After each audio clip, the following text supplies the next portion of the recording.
غازی علم الدین دی ماں آخری والی ملن گئی نا میاں والی جیل رو پئی، انہیں کہا سی رو کے جڑا ملے گا میں ملنا کوئی نہیں. غازی علم الدین اپنی ماں نو بڑی وڈی گل، انہیں کہا ماں تو جلی ہے، بہت سارے ماما کے پتر جمدے مر جانے، کوئی تپ چڑے مر جانے، کوئی سپ لڑے مر جانے، تو کتنی خوش نصیب ہے کہ تیرا پتر حضور کی عزت تے جان دے کے جا رہا. میں گل مکھان لگا. علم الدین نو جدو قبر وچ رکھیا نا علامہ اقبال کلندر لاہوری سید حبیب شاہ اور پیر سید دیدار علی شاہ صاحب انہاں بڑے بڑے لوگاں جدو قبر وچ رکھیا نا علامہ اقبال کیا تسی باہر نکلو میں علم الدین نال گل کرنی. علم الدین دے کفن دے بند کھولے این جھک گیا اقبال.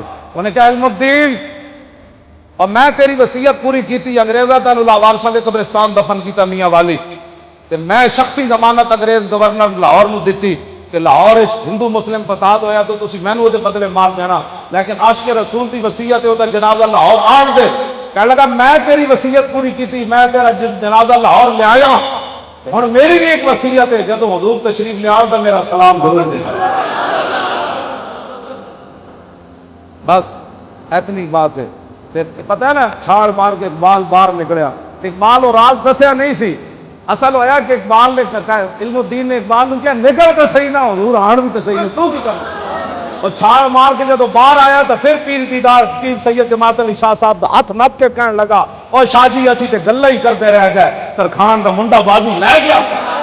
ہوتے ہیں کہ سال